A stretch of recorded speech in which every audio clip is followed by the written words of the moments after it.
Hey Frontline fans, welcome back to Comic Frontline, and fans, you're here for an ultra short episode of Pay It or Slay It. This is episode number 13, and yes, unfortunately, this is the season finale of Pay It or Slay It. It's that time of year again where it is the summertime, and it is the busy time for Mike Spider Slayer as I teach tennis, and I have summer camp, and I have a lot of things going on.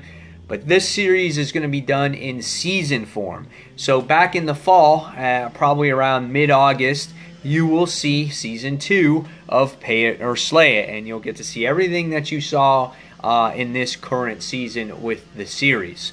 So with that being said, guys, let's talk about, real quickly, about some of the comics that we should pay or we should slay.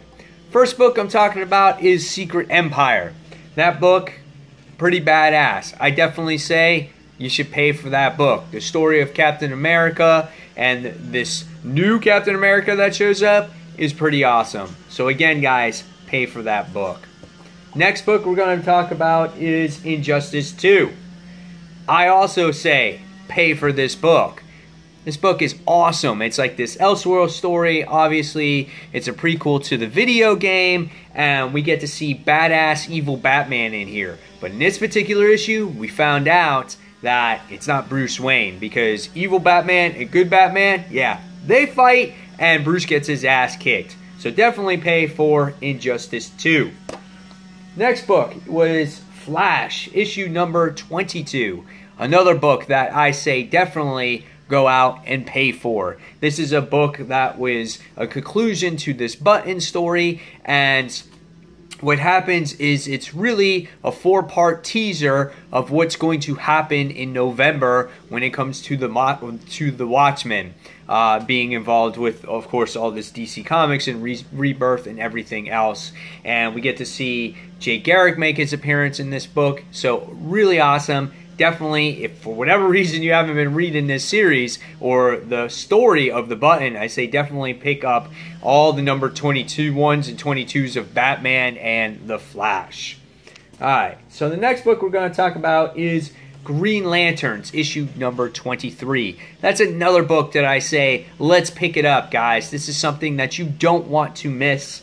This was a wonderful issue of Jessica Cruz and Simon Baz being trained by Kyle Rayner and Guy Gardner, and we get to see the resilience and the will that Guy is trying to put in Jessica, and it's just a really good story. It really gives Simon Baz and Jessica Cruz some character development, something that they've been missing for a very long time.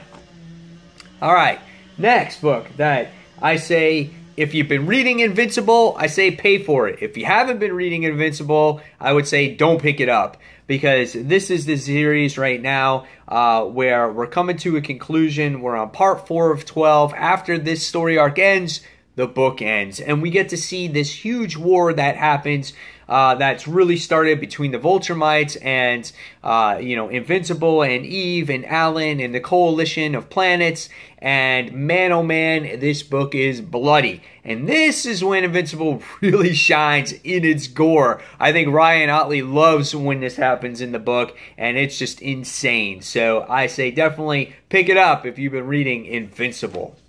So the next book we're going to talk about is Superman, issue number 23. This is another book I think you guys should pick up right now, as this deals with a new villain that shows up at the end of the book by the name of Manchester Black. This character was very mysterious to me, as I wasn't familiar with the character, but I found out that he shows up in the late 90s, early 2000s. And we wound up finding out that, yes, shocker moment, Lois gets her leg chopped off. What's going to be the outcome of that? I don't know. We'll see. But Superman has been fantastic. Definitely say pick this book up. Next book we're going to talk about is Rose. This is issue number 2. As we get to see some great character development of our character Rose. We find out that she has these special healing powers when she cries, and we get to see this evil bitch queen continue to be, yes, a bitch. So this is a really awesome independent series. If you guys haven't checked it out, it's only on issue 2. Meredith Finch writes it. Go ahead, check it out. Next book we're going to be talking about is X-Men Gold, issue number 4. X-Men Gold has been solid so far, and for an issue, though, this time around, when it comes to Gambit being reintroduced to people or being thrusted back in the series, I felt that this series, this particular issue, was a little light. It felt like it was a little filler for me, and we get another Sentinel thrown in here. And I was like, man, we just saw Sentinel and X-Men Blue. Why do we have to see Sentinel and X-Men Gold? But nevertheless, it's cool to see Gambit back, and we'll see where this series goes from here. So definitely pick up X-Men Gold, guys. Really cool. Next book we're going to talk about is Red Sonja. This is issue number 5. Red Sonja was pretty good this week as we get to see them do battle against this crazy dragon-like creature. One of the problems I had with this is we had a couple artists in this book, and it was a little bit disappointing in that part. But when you got back to the regular artist, I thought that was actually it was a good part of the art. But we wound up seeing one of our main characters in here, finds out he's got this power to go back and, to put things back in time, and they're trying to put our villain in that original time that he came from. Alright.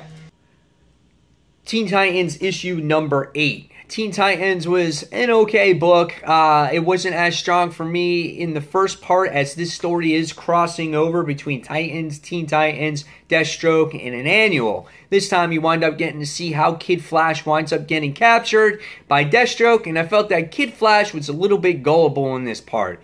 So I'm kind of on the fence about this one, but if you want to see the story through, I would say pick it up, but not my favorite second issue to what's supposed to be a really cool story, and that's my opinion, of course. Next book we're going to talk about real quick is Monsters Unleashed issue number 2. This book was fairly good. It was okay, as we get to see the kid, Kaijai, I can never say kid's name, Kojo or whatever he is. He's doing battle against Mole Man, as we get to see him continue to use his creatures, and he has a tough time battling them, and then we wind up seeing,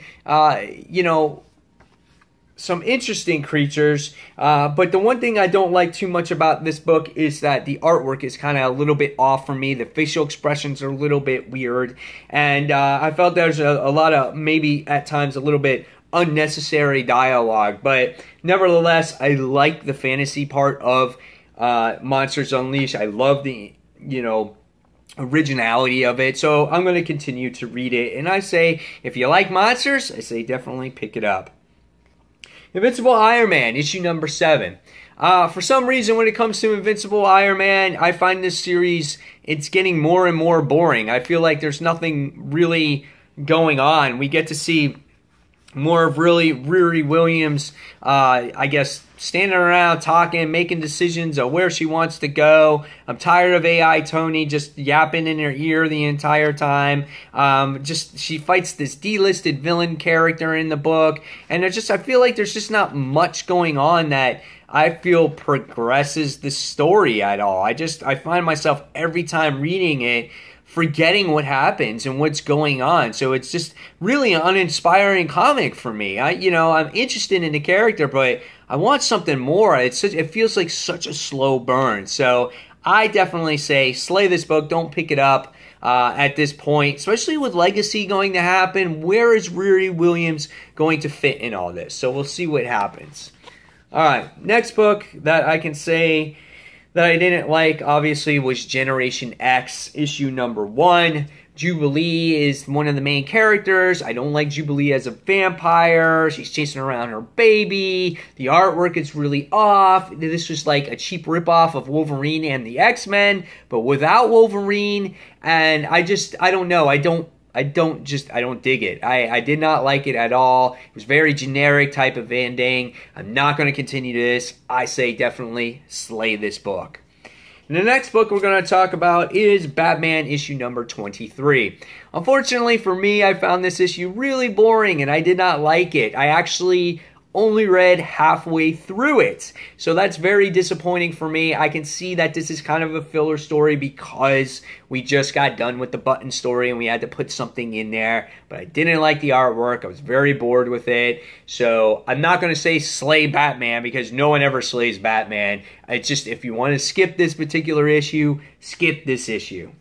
So there you guys have it. That is the ultra short version of Pay It or Slay It, episode number 13, the season finale. Hopefully you guys enjoyed it. And like I said, starting in the fall, we'll come back with season 2 to talk about all your favorite comic books, to talk about books that you might want to slay. And guys, as always, thank you for your continued support with this particular show and Comic Frontline. So again, guys, thank you for watching, and until that next comic book review, check out comicfrontline.com. Don't forget to check out our live show each and every Tuesday night, 9:30, 10 p.m. Eastern Standard Time. And if you haven't subscribed yet, please go ahead and subscribe to Comic Frontline. And guys, pay it or slay it. We'll see you in the fall. Take care, guys. See you soon. Bye.